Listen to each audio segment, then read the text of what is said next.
Hello and welcome to Movie of the Year, the only podcast with the science and the screaming to pick the best movie for any given year. This season, we are doing 2019. We didn't know it, but it was fucking paradise. Probably the best year that's ever taken place. Definitely a sight better than 2020. From deep within quarantine, I am your host, Greg. Joining me, as always, are my two best friends, fighting it out to be number one best friend, Ryan. I'm always wondering, what year is going to be better than the one before it, which has not been the case for as far as I can remember. And then I thought, oh, that'll never happen again. Every year from here on out will be worse than the year before it. Yeah, it's real Office Space time. Also joining me, my second best friend, hoping to be first best friend, Mike. So many companies are saying you don't have to pay us, and the government's like, there's no interest rate. So I really thought, sure, let's keep doing the podcast. It'll keep us sane. It'll keep our significant other sane. Most of all, it'll keep our listeners sane. But I really thought the competition part of it that made it stressful would go away. But no, let's keep that going. And what we're going to do for a little bit, in light of the fact that we are all under quarantine, is we're going to a silent scoring system, you guys. I will now quietly to myself keep the score and let you know later. Ryan, does that make it worse or better for you? Do you get pumped up when you hear your name so that drives you on to make better points, or do you get, like me, do you get crushed when you hear the other person's name? No, I think that, I definitely get crushed, but we've talked about this before. I don't hear my name being said when it's said. Mm-hmm. It's just every single show I think that I lose 100-0, me with the 0, because that goes in one ear and out the other. Whereas every time they drop pad says your name, Mike, I just want to punch something to death. My favorite time of any show is after someone makes a point and it's just they say something that they thought of while they were watching the movie, and they put it together and they structure it into an interesting little tidbit, and then after they get done saying it, they kind of their head cocks to the side a little bit. Am I gonna get that sweet point for this or what? It's exactly like all the people who bring up your bags at a hotel, how they have to stand there for the 3 seconds and just with their hand out. And I would say, Greg, if you just handed me $20 instead of a point, I will take that. Yeah, I'll take a stick of gum. Okay, wait. What's the least you'll do to give up a point? We've got $20, then stick of gum. I would eat a Klondike bar. That's the least you'll do. Don't you love those? Nobody would do Have you that. guys fucked with there's cookie dough, there's Oreo, mint, classic there's is mint. fine. Your tone says you hate mint, one of the best ice cream flavors there is. No, you're obviously right. I don't like mint. I don't like white mint. Anything that's white, that's for refreshing breath. But if it's green mint, that's delicious and gets you fat. A spearmint? Yeah. My favorite is the mincemeat Klondike. It's vanilla ice cream and then chopped up and spiced meats from the organs of animals. You can really only find that in Britain. Yeah, but it's really big over there. It's the number one thing for them. It's like Harry Potter and then those mincemeat Eskimo pies. Mincemeat is the meat you find on the ground in the forest that doesn't have a head, so you don't know what it is, right? So you cut it up real small and season it, and just throw it on in the pot. Well, guys, and then into a Klondike bar.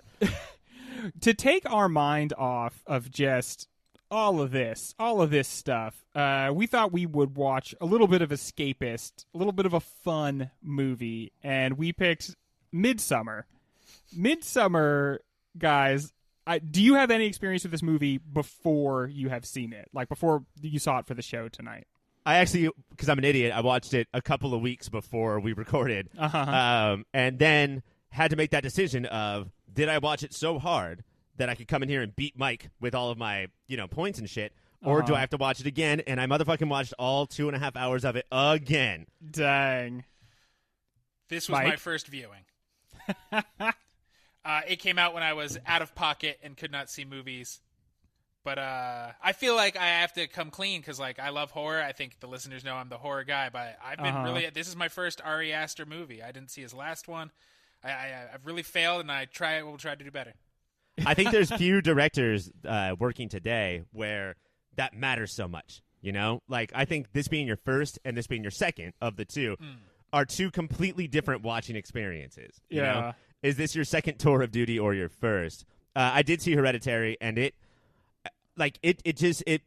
made me more on edge this entire time, like knowing that this person has fucked with me before and yet I'm going back, I'm re-continuing the relationship.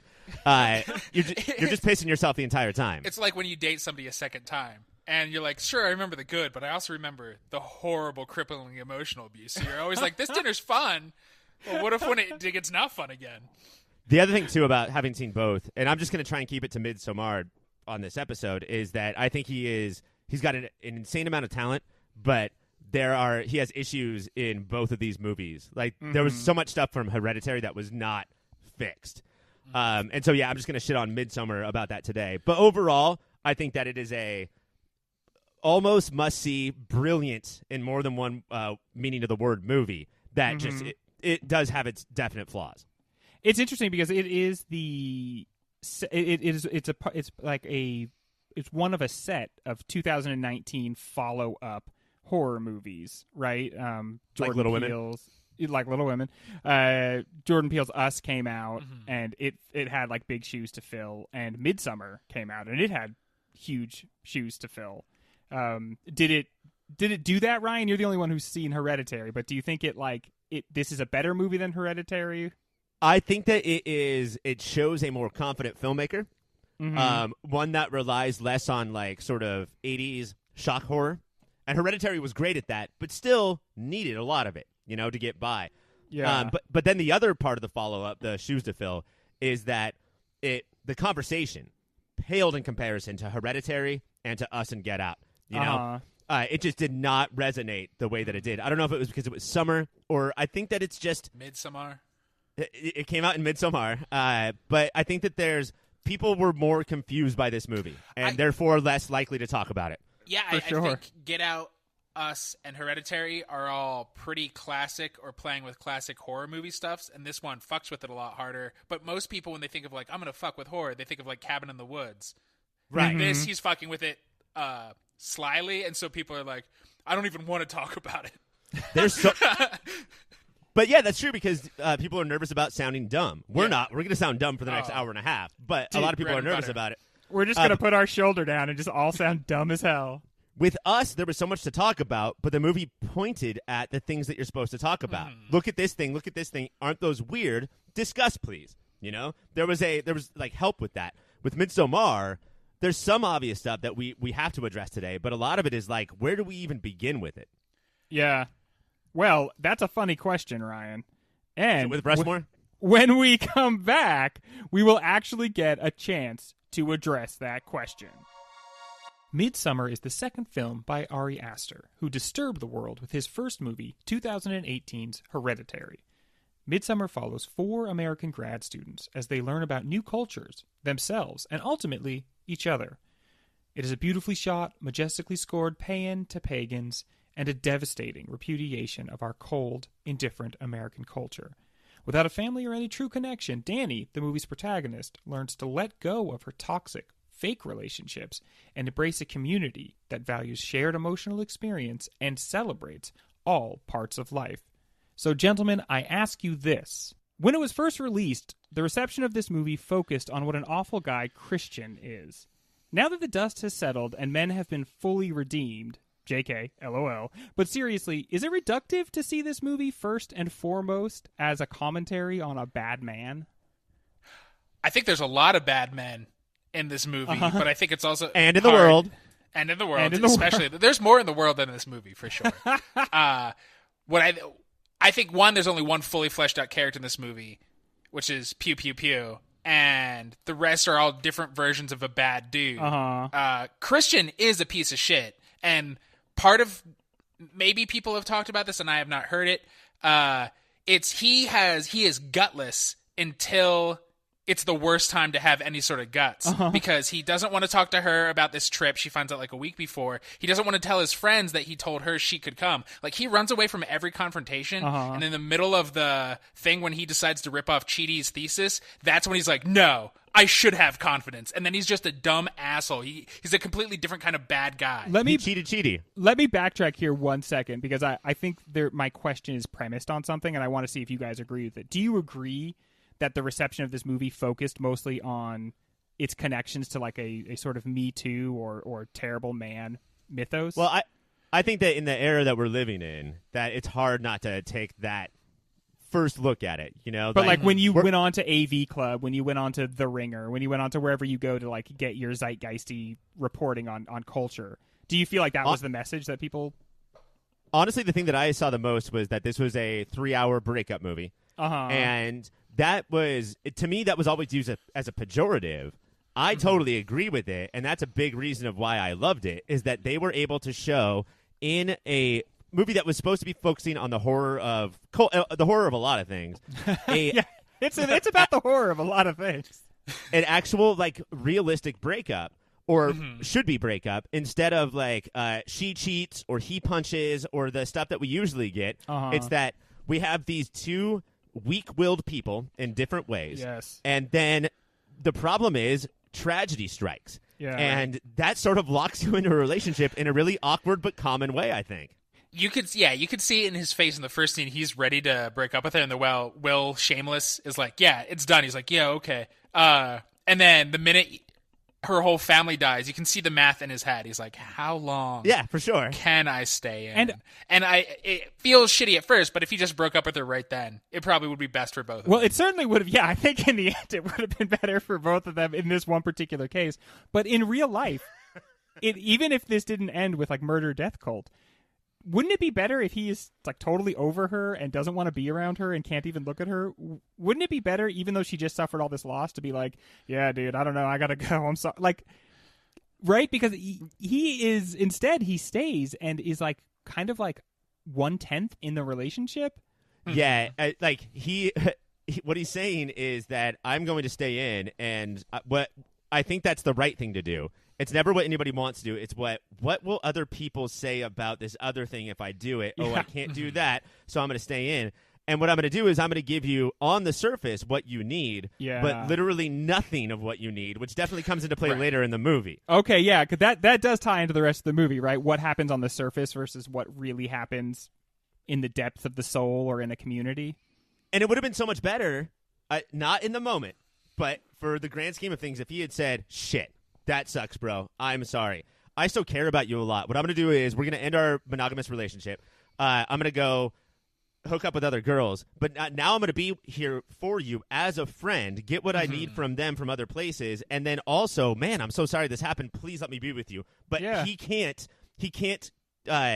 take like his selfish feelings and put her first. And that's the only thing she needs.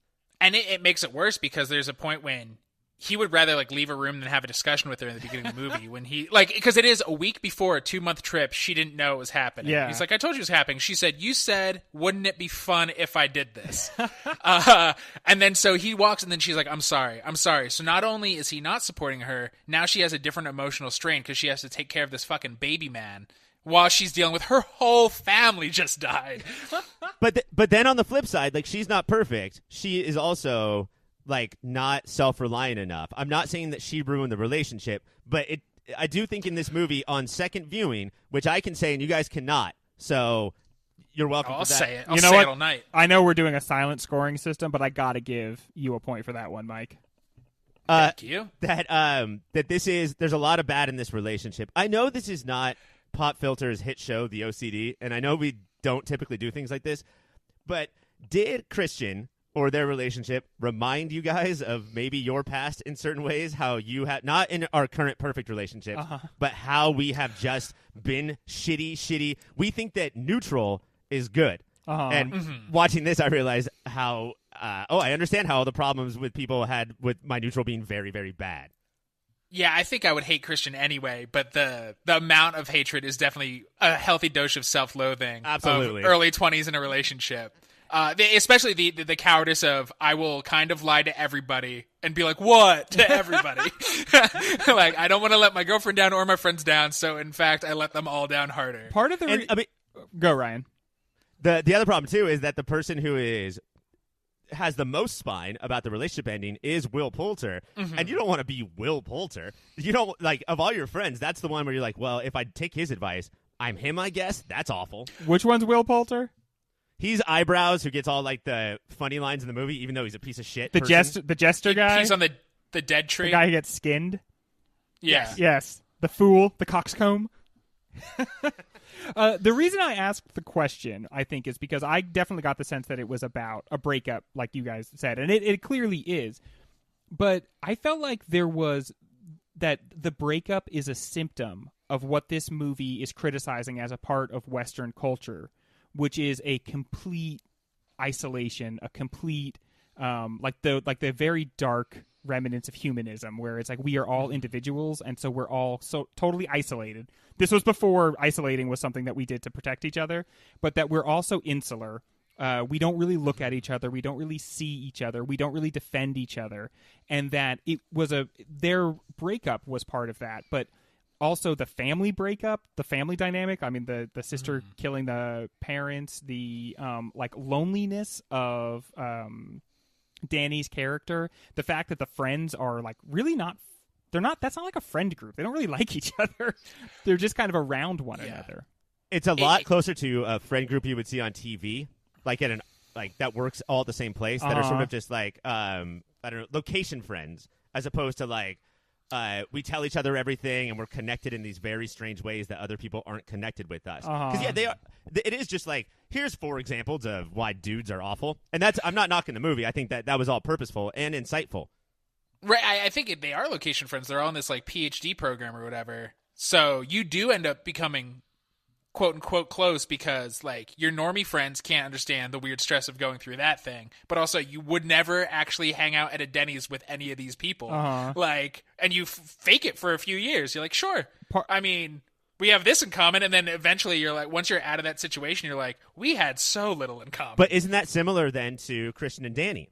You know, who like at this point are just location relationships, even if it's just because they've been going out for so long and not willing to say to each other, it's just me and you, let's get married, let's run the distance, and also not willing to say like, well, why don't we call it, you know? They're in that middle ground, this limbo that's relationship hell.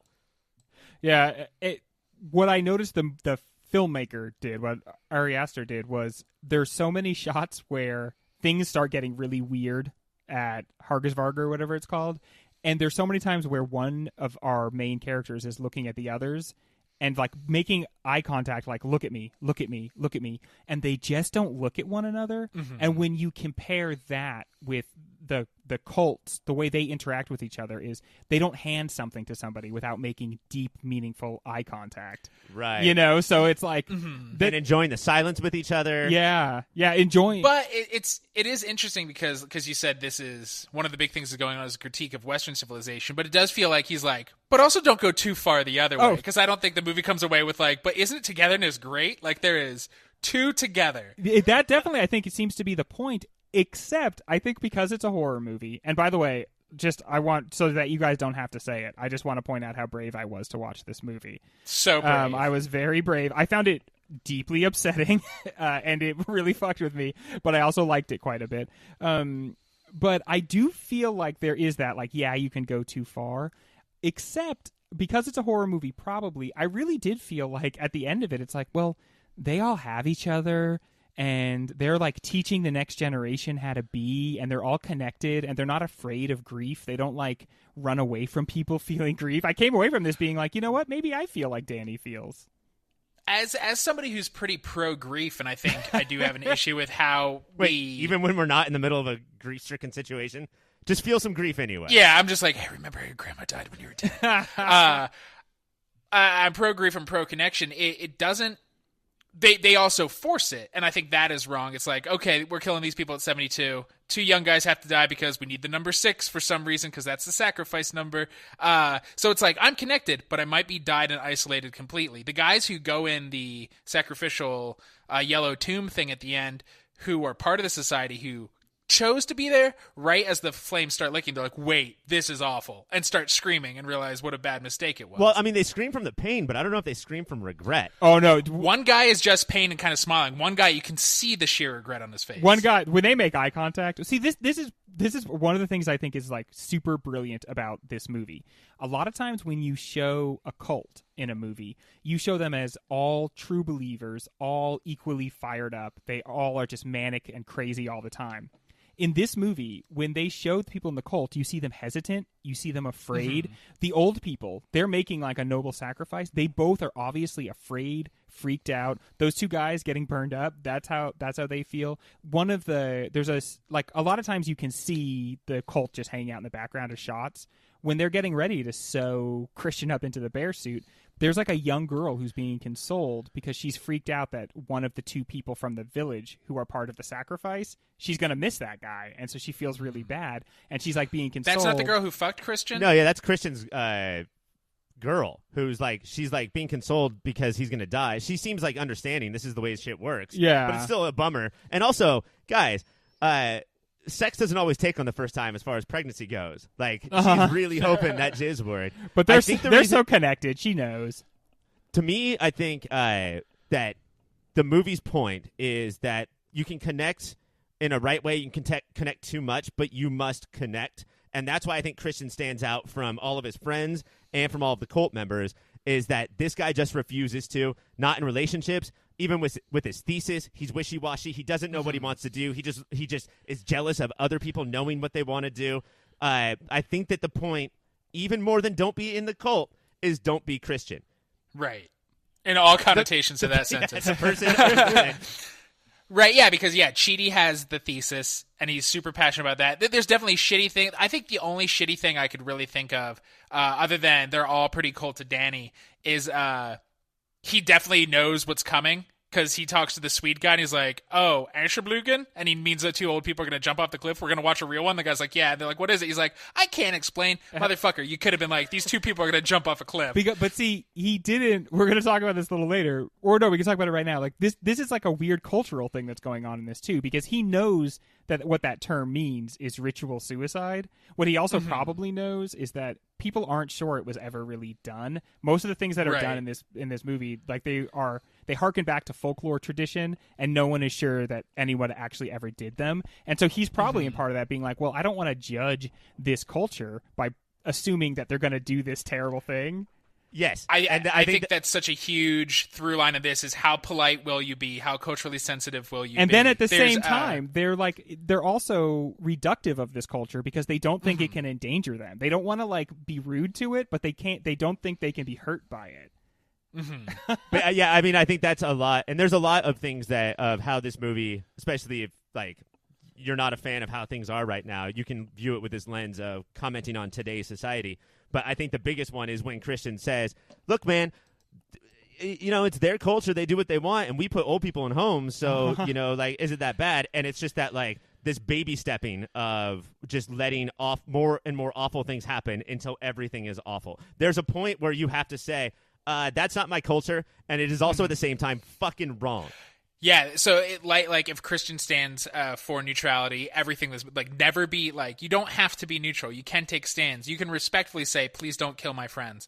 And there's in The Girl with the Dragon Tattoo, Stellan Skarsgård, who's the bad guy, has a really good monologue about how people will go out of their way. Most people want to be polite so much they will put themselves in danger. Right. And I thought of that this whole movie. They're like, I just don't want to step on anybody's toes, so they just die. Or I mean, what's the name of the author of Night?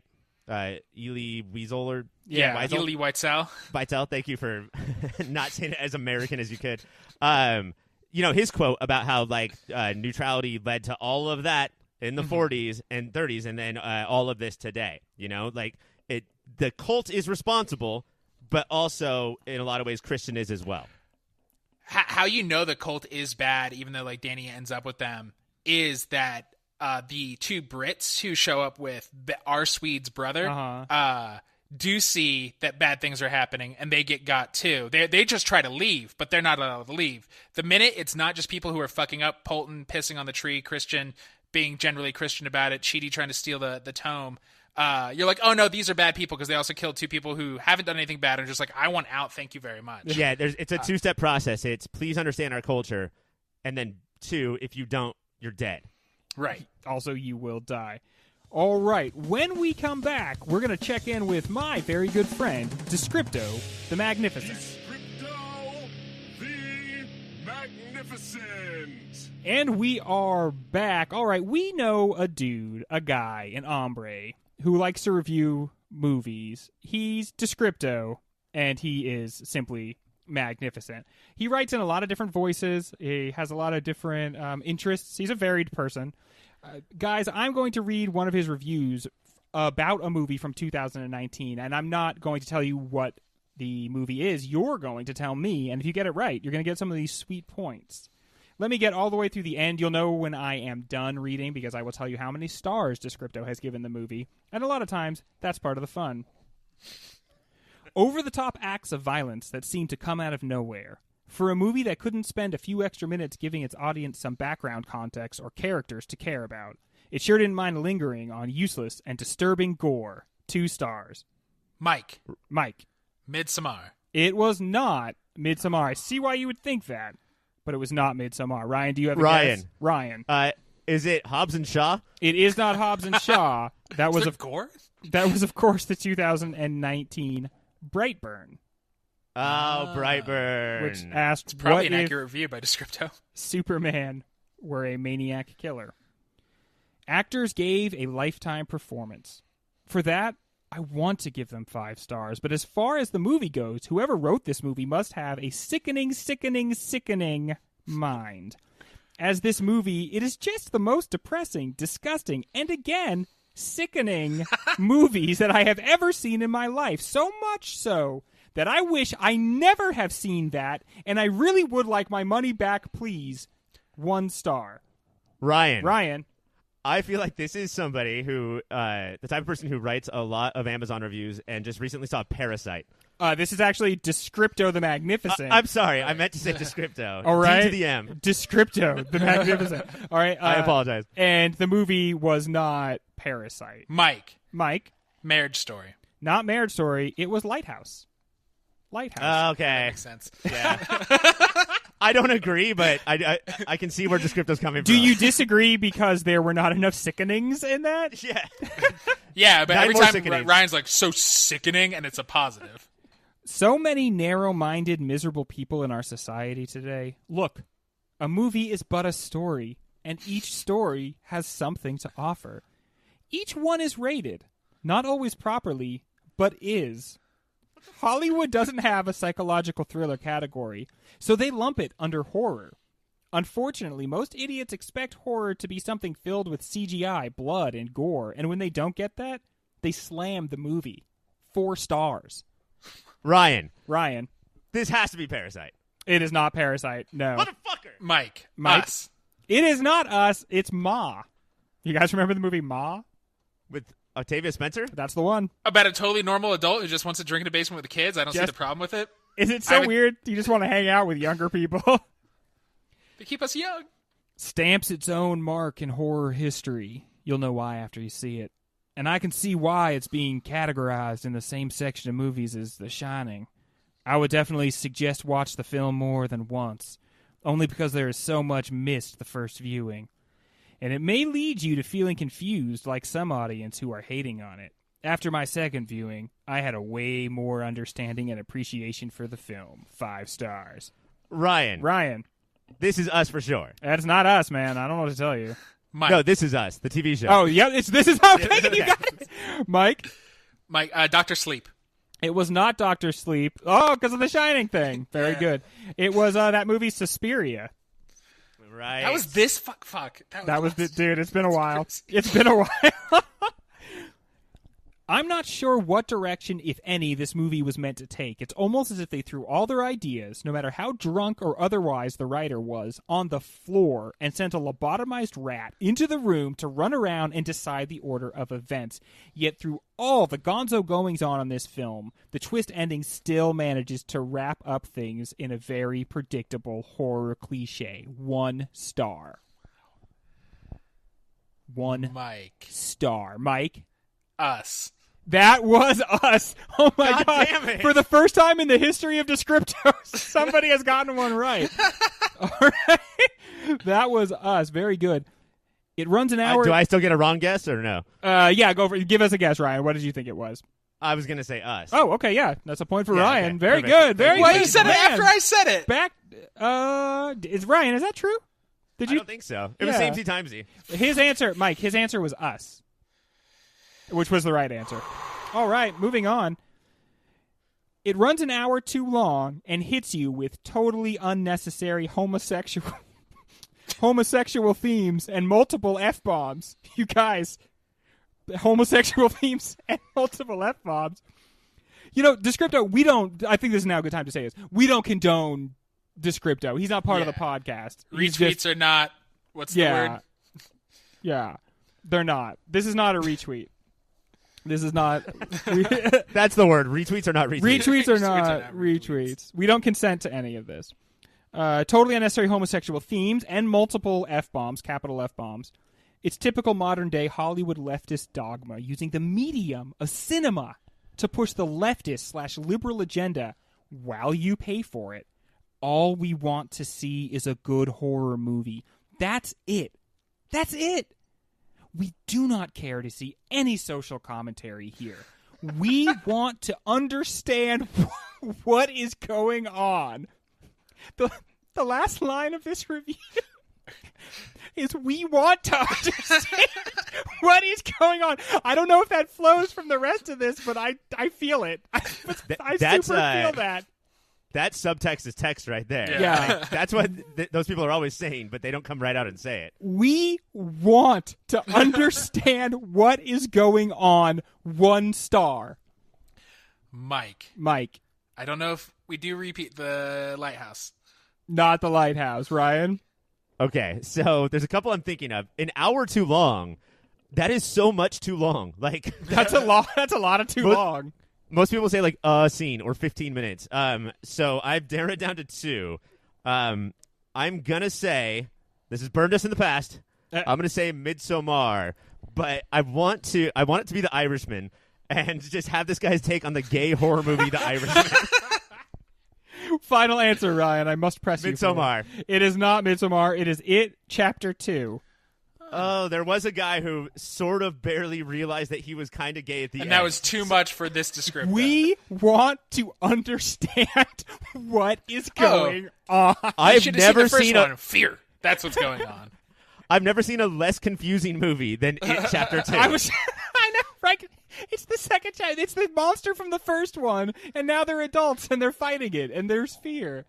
There's scenes like, clown is scary. Should we do something about it? Yes, we should. Yeah. I would say that's one of the more confusing scenes in the movie. All right. Because clowns aren't scary? Even the landscape was wrong. End the wildflowers. Years ago, I watched a film, The Bear, supposedly set in British Columbia, a place I had lived in. I said to my husband, "Those are not BC flowers." We stayed for the credits. It was filmed in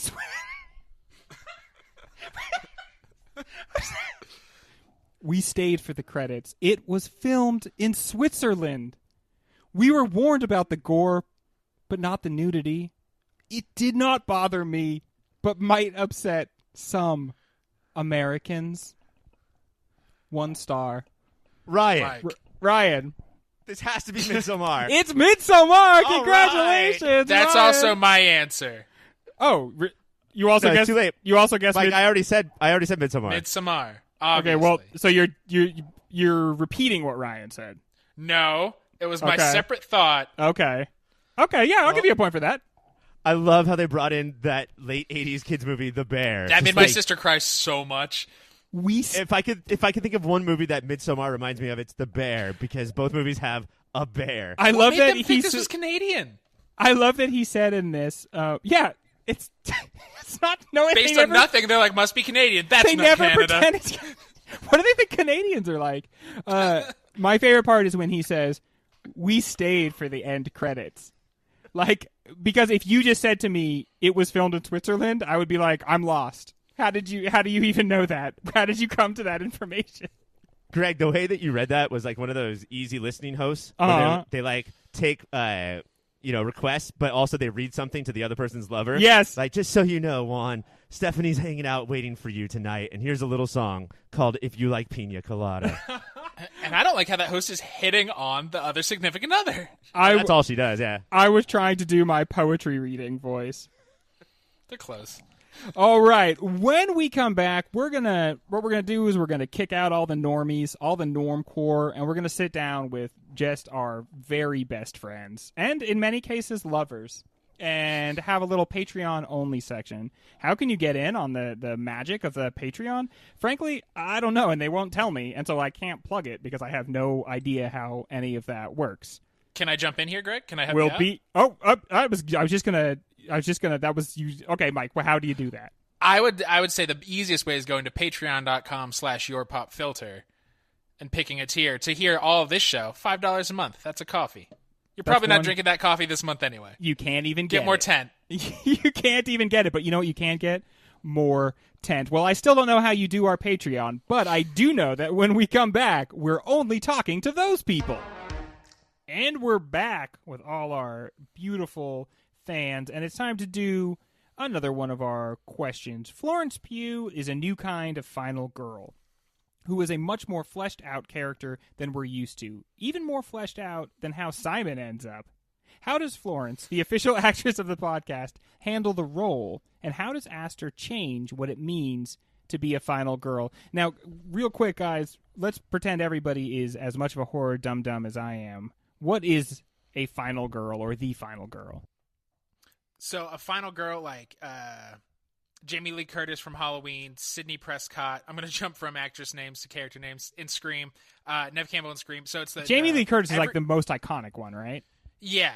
And because Halloween's like one of the earliest slasher films, but it's everybody is dying, or 90% of the characters are dying, but the final girl is the one who ultimately defeats and kills, or you think kills, the bad guy, and goes through some sort of cathartic experience and learns something about herself as she kills the villains. So Sydney, Neve Campbell in Scream is kind of weak and mousy, and then she kills her boyfriend and his best friend at the end because she's like, no, wait, he's not in control of our relationship, even if it's that I should die. And she becomes a different person in the rest of the franchise after that because of that. But yeah, I think the main point there is that it's not just literal. It's not just that all of the other boys and girls are dead. Right. But that they were chess pieces, that they were two-dimensional, that they didn't fucking matter. And when you go back and look at the whole thing as an entire story, the arc of the final girl is what should be the most important. Right. And I do think that Midsommar is doing that as well. So is it just a dumb way of saying protagonist? Is it just the main character of the movie? It's the horror version of that, but it is what I think he's changing here is I can't think of another example where the final girl, like, it's almost like the horror version of the hero's journey. Yeah, she becomes one of the bad guys. She can't beat him, join him, instead of in any other horror movie, she would figure out a way to kill everybody in the cult. And we get a great Florence Pugh running around with shotguns and saws and stuff. And I'm trying to figure out that if this is redefining final girl, giving us one that we haven't seen, or sort of like him laughing at us, or sort of saying look how complicated this is now, when the final girl takes this role instead of the typical role, which is supposed to be just like limping down the street half naked after victory. Like, that's typically what they do. And you're rooting for them as they kill the bad guy. And I do not root for Florence Pugh at the end of this movie.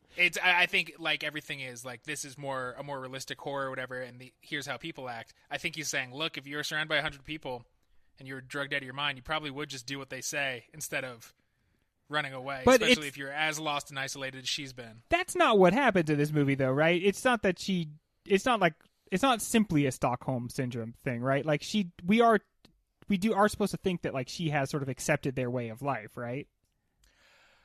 I think the thing that separates Danny from a lot of the other characters is most people who come into this cult are like, just look at the way that we do things until you forget about the way that other people do things, right? For Danny, there's something very specific that happens. And I think this is the last part of the movie that's sort of on the rails, off the rails for me, which is Danny has this particular way of freaking out. And she sobs in the exact same way when her parents and sister die that she does when she finds out that Christian is having sex in a barn.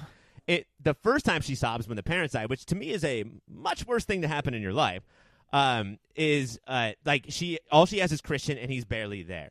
When it happens again, she has 19 of the closest people she's ever been around sobbing with her in the exact same way, and that's where she feels in unison, and that's like the closeness that she thought that she wanted. So it's not just I'm part of the cult because of time spent. I'm part of the cult because I became more accepting. I'm part of the cult because I have finally been given what Christian never gave me. Yeah. But she's the one. That's why I don't root for her, because she's the other people who weren't as bad as Christian also got. Like, yeah.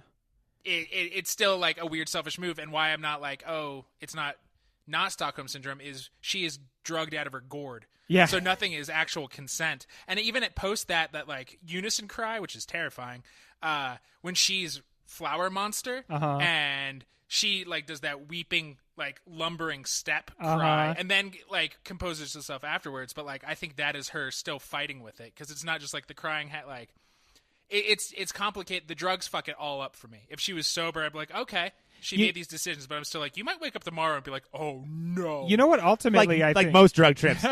I think ultimately also the movie denies us something, and it's a stylistic choice, but I don't know if it really helps with this discussion, which is we don't see her make her choice. We don't even see her really like struggle with making the choice. We don't know the way in which she makes the choice. So that denies us a lot of information about where her head really is at the end of the movie. Because I mean, I think the thing that we get, and this makes it more complicated, but I think I land on bad, because I wish that more stuff was left in the air. Is her impossible to mistake smile at the end as Christian's burning. That sort of says like, in my right mind, I've been drugged, I've been manipulated, I've been cultified, but in my right mind, haha, look what I did.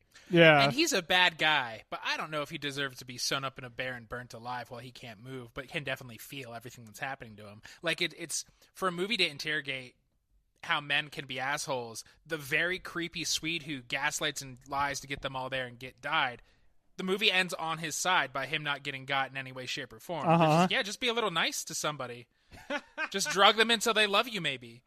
I think we're this unsettled feeling though is how we're supposed to leave the movie. Like I think ultimately the cult is presented as a little mini society, and they have some good aspects and some really terrible aspects. And if you try to form an opinion of them that's like holistic, you just keep remembering things that don't quite work. They do offer something. They're like they offer the thing cults always offer, which is like belonging and a singular mindset that's easy to like hew to, and then you feel like you've got some control of the world. But it's also a terribly destructive cult. Because, lack of choice is often very pleasing. It sounds like what we don't want, but it's actually what we do. Oh, yeah, so once you get into that world, there's that lack of choice. And then, Mike, you had said, I think, Mike, it was you who said the one, she's the one. But this is not in a Jesus Christ, Neo from the Matrix sort of way. This is the other reason why the first 15 minutes are so important, is because it's not that Dany would make the best queen, but she's so low, she's so traumatized, and then therefore susceptible to whatever they bring, that's why she's chosen. She's the most manipulatable and in need of comfort, not because she's going to make a great May Queen. Right, because I think the other gal who's there, Carrie, the British chick, is the one who instantly is like, this is all bananas, let's get out of here, and she gets got. Yeah, right. She was not low at all. She had a healthy, stable background and was just like, nope, we're leaving. Those two are interesting because I think they stand in for the incredulous audience the best. Right. And they are defeated. And that's what's so tough about cults, is because even she finally consents to just get in a car and go with it, even though she knows, no, this is not right. All of this is wrong, and I'm not safe. They still finally manage to drag her down to like, just get in the car, dude. Right. But that's the thing about baby steps, is that you're like, I cannot believe that most recent baby step had happened, but I will still get in this car because I bet it's the last baby step, and there will be nothing more crazy than this. And I think if the unsettled feeling we're supposed to feel at the end, based on how smart this guy is, I think it is a postmodern horror movie, because the triumphant feeling watching every final girl limp down the freeway after murdering a bunch of people, you're like, yeah, but she still lost all her friends and her family. She still murdered people, even if it was justified in self-defense. That's going to fuck you up. And this movie leaves you with the emotional parts of that. It's like, you're going to be fucked up no matter if you quote-unquote win or not. We are moving on to a speed round. Here we go. So are we just going to ignore that bear or what? I mean, the greatest Chekhov's bear of all time. Yes. Like I think that it's a really good call by the person who I think it's the is it Simon? Simon, yeah, who's just like, the bear? Nobody's going to say anything about the bear? It's just like, I know that we've seen 25 crazy things in the last 10 minutes, but bear, guys, come on. And then the cult guy just looks at it and goes, it's a bear. No, Yeah. that's not a good explanation. You can't. That's not an answer. Like, and I think that's one of the first things of like, yeah, it's our culture, you know? Like, don't Yeah, worry about it. Which is not, it's not like you're being offensive to my culture, but instead, let's not ask questions you don't want the answer to. I'm just not going to say anything. Which character did you relate to the hardest? Honestly, Will Poulter. Yeah, there's a definite Ryan vibe from him. And it's not just because he's the fucking asshole with the out-of-control eyebrows, but it's mostly when he's high. His scene when they get high, and he's like, guys, lay down. Can you 'cause all it's lay really down? awesome. And then he gets up, and he's like, why the fuck aren't you laying down? That is me when I'm high for sure. And plus pissing on, like, holy sites. Yeah.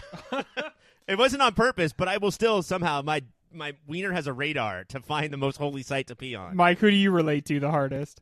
Probably Simon, who's, like, forgettable and just wants to talk about a bear, which is my favorite. But, like, a character that's more, I'd say, I guess, Cheaty is, like, I'm so into my thing, I can't even realize that you guys are going through things right now. Yeah, I think I'm the Cheaty character as well, just like intellectualizing things to not deal with the fact that everything around you is falling apart and you're in great danger. But no, I'm not in great danger. I'm studying this culture. Don't worry, dude. That'll totally save you. Who is the worst? Who's the worst in the movie? It's hard for it to not be if we're not going to say murderers, right? So it's hard for like Christian is just. I could see there being an argument that murderers are the worst. I'm gonna goody say two the nice shoes, Greg. Swede. I think the nice Swede is under the radar, fucking monstrous. Who's part of their group? Oh, Pele or whatever. Pellet, yeah. To get to know these people, probably like at least a couple years if they're writing their thesis in their PhD program. He's known each other maybe 4 or 5 years, and to get them all like to murder them. Like, so it wasn't. I just met these guys. It's not a hostile situation. We've all like ran into a drunk American in Sweden and then killed them. This is a years long plan. Yeah, it's fucked up. I'm gonna go with, and I know she's young and dumb and wants to be full of cum, but I'm gonna go with is it Pele's little sister? Who has this amazing utility belt of gross shit to just drop whenever she wants. Like she's got a pouch of pubes. She's got like a vial of menstrual fluid when that needs to go into a drink. Very resourceful, but not a nice person. And she kicks people when she dances, and I'm not a fan of that. I know it is the most basic answer you could possibly give, but it really is Christian. And I can't believe the chutzpah of the maker of this movie to be like, we're gonna name this guy Christian. Yeah, I know. That's a big one. You really went for it, man. You definitely named that dude Christian. He's a white male that you named Christian. Mike, did you recognize the actor? What is he from? Because I would say an answer that I would only say off air. So weird. Yeah, dude, that's underground porn. He looks exactly like somebody I know in real life. Oh, okay. I see. And their personalities are kind of shittily the same. So I'm not going to say it here. So what's he from? He's the long-haired older brother of Sing Street. Oh shit! Rock and roll is a risk. Yeah, who comes in at the end, does a cartwheel, and like fights a bunch of people. Is that a quote from something? Rock and roll is a risk. That's the older brother in Sing Street. Dude, I love lecturing that. his younger brother. You're getting a point for that because that's like a very American saying. Rock and roll is, but a so risk. true. Yeah, so true. In what ways is Midsommar interested in commenting on the world of today, or do you think we'll be able to understand that commentary in the future? I think it's as we all zoom in and are not around each other, it's hard to ignore isolation. And even before this, like now it does feel communal. But when this was made and came out, we're in the most isolated time humans have ever lived in. Yeah, I think, and I do think, and I know that I throw this on top of movies and TV shows a lot, but I do think it's very much a commentary on. I don't know if Trump is in this movie or like there's an analog, but there's definitely Trump's acolytes who, are hoping that we just don't notice the baby steps. And for a lot of the characters in the movie, they don't. They're okay with it. Mm-hmm. That like it keeps getting worse, but it's totally fine. And I think this fucking culminates in the thing that is going to absolutely back up my point and make me win is that there's a guy who's just always off to the side wearing a red hat, which nobody else wears. And then has like these veils, like he's a troll on the internet who just gets to do and say whatever he wants. But that's a fucking MAGA hat. That was as obvious as naming the guy Christian was.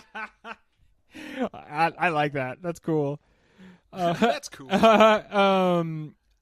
Ari Aster called Midsommar the Wizard of Oz for perverts. Is this Aster understanding everything great about his movie or understanding everything wrong with the movie? Perverts. I think that's a very interesting word to use. Like, perverts? Really? That? Not like psychopaths or... I guess that I would go with the word pervert. I would go to the head bashing scene and how often we return to the head bashing. And sort of like, what is your feeling on it? Do you think that it's gross and unnecessary? Do you think it's part of the story that he's trying to do? Or do you think it's awesome and you cheer for it? And I think your reaction tells you a lot about what you think about the movie. There's that, and then there is the pube eating. Like, their sexual traditions are not what we would call normal. Shit! Christian's face, it really relied like the perverts where he's like, okay, I guess I'll fuck this girl, and they're all singing, and the one girl sits down and holds her hand and like starts singing an inch from his face, and he almost rushes out. Then it's like that's I think the normal person's response is to bail out. One of the most telling parts about the movie is that Christian and Chidi are interviewing one of the elders, and they're like, so like incest, and they're like, I mean, no, we don't. Yeah, we adhere to the taboos and we make sure that we don't do that. And then like 2 scenes later, Chidi's talking to somebody in like the church, and the guy's like, "Oh, incest. We do this because of incest. All day, every day. That's how we accomplish it." Did you feel like this stuff with the kid who is like the incest baby? He's like the humper-diddoo of this universe. Did you guys feel like that went anywhere, or was that just supposed to be like a random creepy thing? Well, Greg, the person that you're explaining is a low IQ'd, big-lipped, blonde-haired, crazy person that makes everyone do and say what they do. My God, Trump is in this movie, ladies and gentlemen. I was wrong. But so they say all their oracles are the product of inbreeding. They go to their way because they think they're touched. But it also feels like a little, like, I think Aster, the way the camera lingers on this kid's face, I don't know if it's exploitive, but it definitely at times Ari Aster's like, right, creeping you out, putting the camera on this kid's face, right? And I'm like, Wait, I don't know, man. That kid doesn't really look like that, does he? That's like makeup. I don't think so. You don't think? I think they use makeup to make him look less inbred. But I think that the only argument that we can have here is that it's 100% a Trump analog. Otherwise, it would have been cut from the movie. Man, that's messed up. I don't know why I assumed that kid was just like all under makeup, but yeah, that's kind of like. No, he definitely is. Okay. I do think I was making a joke. Good, because otherwise I don't like this movie. But I feel like that was just kind of like thrown in there. But I see what you're saying about the Trump thing. I do like how in his version of the Bible, he's just like smearing paint on pages, and they're like, "Yeah, this is great, dude. We're gonna follow." You gotta figure it out. He's not. Yeah, I don't know if it's Trump specifically, but I think it's any leader that you say this is magic, and then you don't want to ever pull off the gas and think about it for a second that this kid is bad at finger painting and you're still letting him dictate everything. I mean, that's just religion in general. I could see it being Trump, but also if Aster didn't want to admit that, I could see that he has read Preacher as a kid. Yeah, right? He threw Humperdoo in there. It's so Preacher. The reason I ask about this kid in part is because this is the part of the movie that reminded me a little bit of Us, in that it feels like anytime there was going to be an explanation, the movie was like, maybe it's this, maybe it's that, I don't know. And it felt like rather than either not have an explanation or give one, it kind of did this weird in-between ground. Like, yeah, and I mean, Midsommar and Us do have that in common, where it's confusing, especially on rewatches. Are you trying to say something big but allude to it, or are you just trying to make us have things to talk about? Yeah. Or are you as confused as we are, filmmaker? But I think with Us, you kind of, they're clones or whatever they are, or it's supernatural. There needs to be an explanation. This, it's just how people can deceive themselves and each other into believing in a thing. This feels less eyebrow raise, you don't know what you're talking about to me. Yeah. You don't know what you're talking about, though, Mike. And what we're talking about is it's award season when we come back, handing out awards for this movie. And we're back. Guys, we got so excited about giving out awards that we can't just do it at the end of the season. We have to do it every single week. And so we're going to pick... How many awards do we have? How many are we supposed to do here? 6. 6 awards. All right. Remind me what they are, Ryan. First one is performance. Okay. So who has the overall best performance? Do we even need to talk about this? Are we even going to do this thing?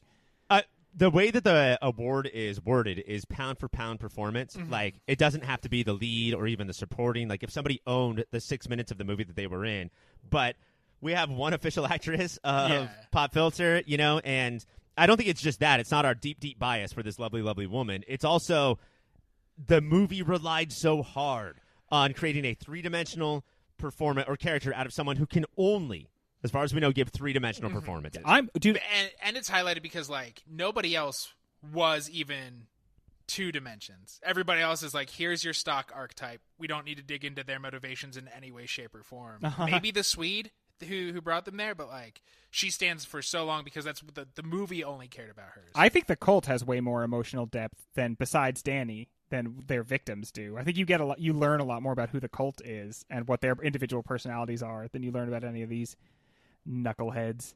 So definitely Florence Pugh there? Yes, I think that's what we're all saying. Congratulations. Congratulations to you, the future Mrs. Graff. Or Braff? Braff. God, what an ugly name. Not beautiful, like Pugh.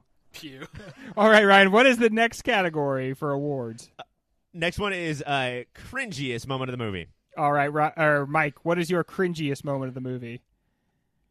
Christian, after he's been told that it is her birthday and he forgot it, trying to light the candle while singing happy birthday because there's so many trying to gaslight the candle. There's so many like, it was such a real thing. Every step of that felt very real in the middle of, by the time the movie's already crazy, and it was hard to fucking watch. Watching him like trying to do that later. All right, Ryan, what do you think it should be? I think the cringiest part, and the weird thing about this is that it was a lot of Hereditary's third act too. But I think it's now clear after 2 movies that this guy finds naked old people to like add to the horror. Yeah. Like, when I need to make things more disturbing, he will fill his third act with not like dismembered bodies or lots of gore and stuff, but just this is how older people or not celebrities look like, and he's like, that'll scare him. Okay, isn't aging horrifying? And after Hereditary, he got a lot of shit about it, but now after 2 movies, I feel like this is just his thing. Like, this is what he's into. Tarantino's feet. Honestly, dude, and those are a lot of those older people. Dude, they're keeping it fucking tight. Like, they got it going on. Yeah, there were like a lot of attractive older bodies there. Like, we should all be so lucky. I couldn't tell if he was supposed to be horrifying me with that or not, or if it was just supposed to be like, maybe is it at all possible that as a like reaction to how people treated Hereditary, that he like tried to show these bodies as beautiful? Because is that are they horrifying in that scene? I don't know. I mean, I think at the very least he is playing on the fact that he's saying that I don't think they're horrifying, but I know they're like half of the audience in theaters will be like, ew, and that'll mean like I got them, and that's not good. For me, definitely the cringiest moment of the movie is when Christian basically tries to steal the other guy's thesis. Like, he has been saying the entire movie, hey, this is what I'm going to do my thesis on, and now he's just like, me too. That's what I'm going to do as well, because I'm just going to take this over from you. And then he gets so mad that the guy won't share. Uh-huh. And the guy's like, no, this is my passion. Like, we've known each other for years. What the fuck do you care about? But I have to give it to Mike's. It has to be that lighter. Christian trying to do that, like, one small slice of, like, bundt cake with no frosting on it, one candle that he got from who knows where, and then just, like, trying to light that lighter and not being able to. Yeah, typically anytime a lighter doesn't light, that should have been edited out. Yeah. You know? But with Christian, it's important. And then also, if you watch Danny that whole time, her trying to smile just to keep Christian, like, fine, but like actually paying attention to the people in the cult next to her. You know, she's doing 8 things at all times when everybody else is trying to do 2. All right. What is the next category, Ryan? This is a director moment. This is when like the director was the most them. Okay. What do you have for it? There's a couple of things that Astor does that like he clearly loves, but I think the biggest thing in Midsommar is trying to see that if he can get the camera to move from one room to the next, go through walls, but have it not be like, oh, I wonder how he did that as a filmmaker, but instead just be like this like ominous, disorienting feeling. Yeah, like it's creepy. very normal it's very normal for somebody to go from one room to another, but the way that he does it in this movie is like, what the fuck is going on? Like, is this a Disneyland ride? Do I have more powers than I think I should? I think he really likes that. Mike, what about you? Danny getting up to, I think the example of this is Danny getting up in the dorm room or the guy's apartment getting to cry, and then she opens an airplane door bathroom and cries. So she's just been crying for a week straight in every bathroom she can find. But that is his move. He likes transitions. That's, I think, the most effective in the movie. But I would say my favorite is when Christian is in like the healer's hut. And he's going from room to room, and the camera follows him without any caring for walls. And then he sits down and talks to the lady, and he's like, I think this one girl put like a pube in my pie. And she was like, oh, yeah, most definitely. I got to say, man, that definitely happened. For me, maybe a basic answer again, but obviously this guy has something against heads. Like, he doesn't like them. And just like the bashed in skull. I feel like that is like very signature head trauma for him. And for the award, I'm going to give it to Mike's bathroom nonsense. Congratulations, Mike. That phrase has said a lot around my household. Wait, where she walks from one room into another and the camera doesn't break? It's very similar. Yeah, but it's very similar. You gave it general. I specified. Good. But it said so much, and it was so disorienting, that moment where you're not sure where she is. And there's a moment where you realize, like, you can hear the rushing of the air on the airplane, and you're like, oh, you're in danger. And then he's like, oh, no, you're just in a plane. It's like, well, no, you're also in danger. If I could bring up one more, like one other winner candidate, it's and this again is super common, but when they are driving into the town, and the camera just sort of flips over and refuses to flip back over. And that this goes back to the patience thing, is that like we're supposed to be like, oh, that's cool that you did that for 3 seconds, but we're upside down for like a fucking minute. And it's nauseating. That's a good one. The other one that's like that and takes place right before that is they're talking on the plane right after she does the bathroom crying thing, and then the camera just like kind of like goes out of the window. And you think, okay, this is going to stop in a second, but it takes like 7 seconds, and you're just like, stop, what are you doing? I don't like this. Like, we're flying. He so often reminds you that he has total control of what you're seeing, and that is a terrible feeling because you realize that sometimes he's going to want to show you really, really awful things, and he keeps reminding you, like, I decide when you stop looking at stuff, and every time you feel his hand on you, and it's awful. Yeah, if Rob Reiner has total control of us during When Harry Met Sally, that's fine. Yeah, we're totally. going to deal with that. This is different. All right, our next award is Best Scare, and I'm going to give mine first. This movie is not a movie with a ton of like jump scares in it, as we've talked about, but it's a movie that is full of dread, and where I felt the most intense dread until very recently in my own life was knowing that Danny's sister killed herself and killed her parents as well. But the very slow shot that starts in the garage with the 2 cars running and then follows the tube all the way up. Honestly, that was the most deeply emotional moment for me. And I just was really like, I don't want to see what's on the other end of this. And yet, like, I dare not look away. Especially because we weren't waiting to find out what happened. We knew what happened. And so that makes it make it even longer until we can actually finally see what happened. Yeah, because it like primes us. How about Mike? What is your candidate for scariest moment? I think that the most unsettling moment for me that I keep going back to is the women crying in unison with Danny. When she's doing it and they go, because it should be like comforting, like if that's the move, that's what you expect. But them doing it with her doesn't make me feel better. No. Like, it feels then so rehearsed and performative to suck her in even further into the cult, and it's just a weird image and sound. It's a terrible sound. I do think that there's, like, if we were going to do football highlights, like play-by-play, freeze frame and stuff, there's a moment where Danny realizes what's going on and raises one eyebrow. Yeah. She's like, what the fuck? And then 2 eyebrows, and she's like, all right. And then just digs right into it. Ryan, what is your scariest moment? Yeah, with a lot of the stuff telegraphed, we knew those old people were going to jump off the building. We knew the sister was going to kill the parents. The one that actually left me disoriented, even though it's kind of a hacky move, is Danny's dream of the boys just getting in the car and driving away. Yes. And about halfway through it, you start to realize, okay, for sure it's a dream. But before the dream happens, you're so convinced that these 3 guys are such pieces of shit that they might actually do this and then leave Danny there. Yeah. And then, like, that's sort of how our worst fears / dreams work, is like, it's not like, oh my God, there's a clown with a knife. It's, I'm abandoned. I have, no money, no phone, no nothing. And like, everybody I trusted is now gone. I do not know what my next step is. Yeah. And so for, I would say, about 50% of this 1 minute dream, I was like, oh my God, fuck this. And Simon has that weird, like, almost Stephen King style, like, it's not clear if he's grinning or screaming or both.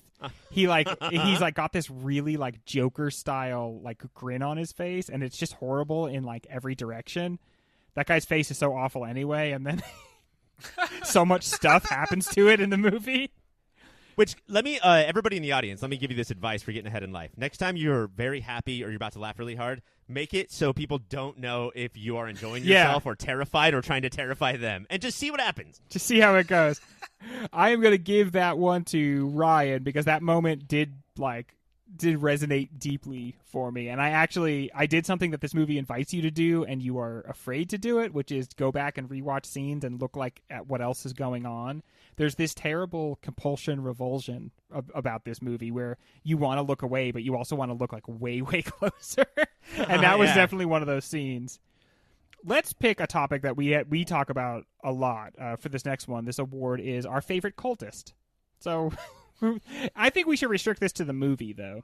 Who's our favorite cultist from this movie, Ryan? I have to go with MAGA hat Vale. He's always around when you need him the least. I think that like he's got this unspoken amount of power.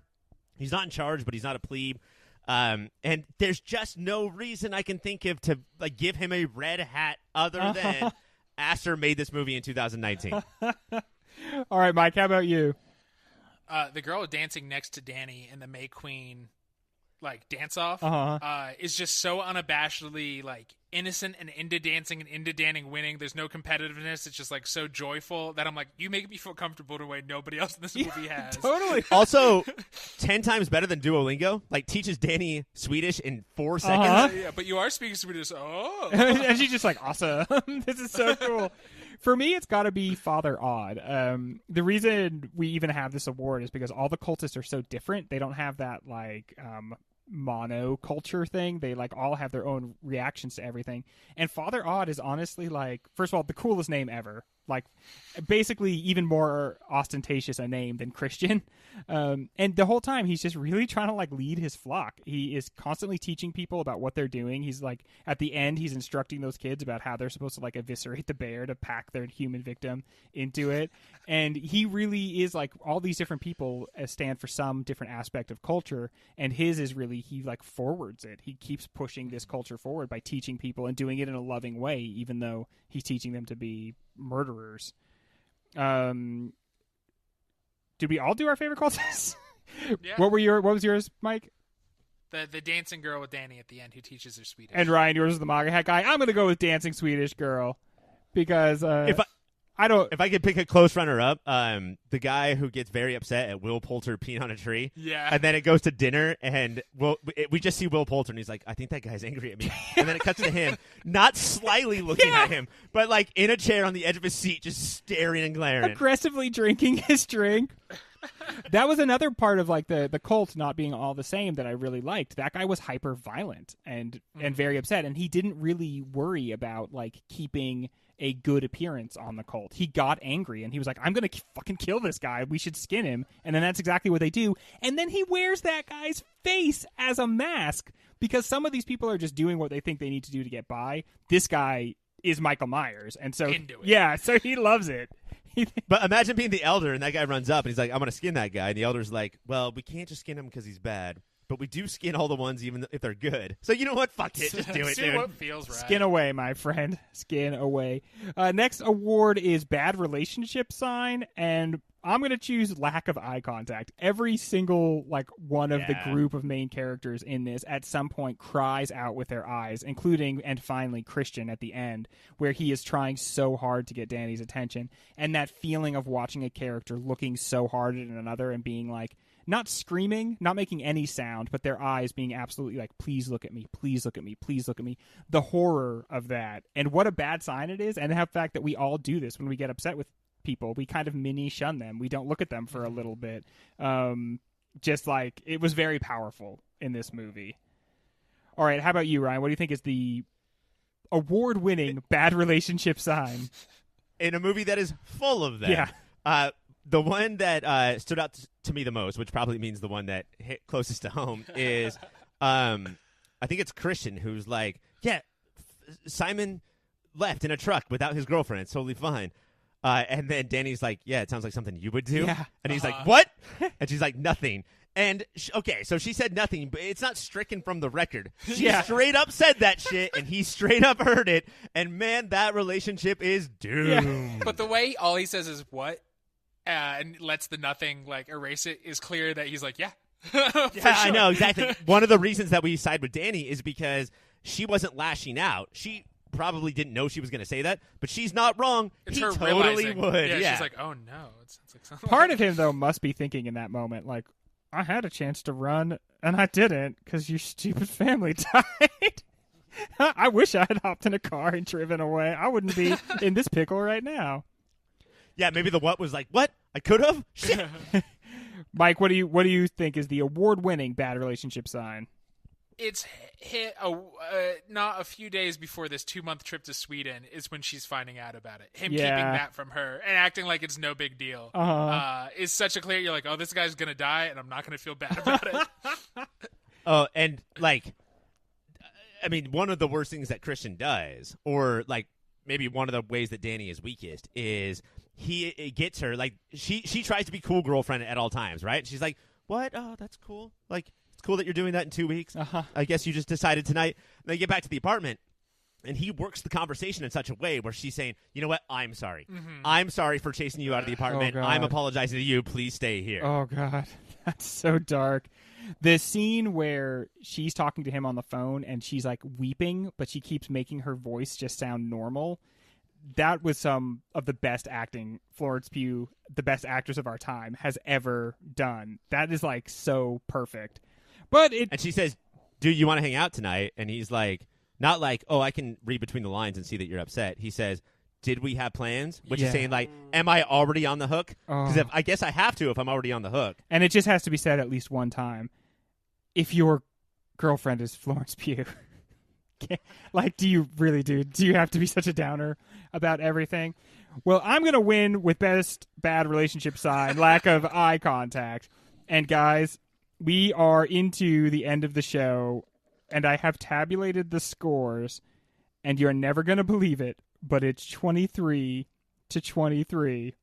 What the fuck? 23 could do. It is 23 and me? absolutely a tie. And so we are going to go to Greg Trivia Lightning Round. One question to end it all. And the answer is this. Or the question, no, I can't tell you the answer. Oh, my God. This isn't Jeopardy. Is it Jeopardy stuff? We're going to get Jeopardy. We're going to get sued. The question is this. How many nights of sleep did Midsommar interrupt for your boy, Greg? Ryan.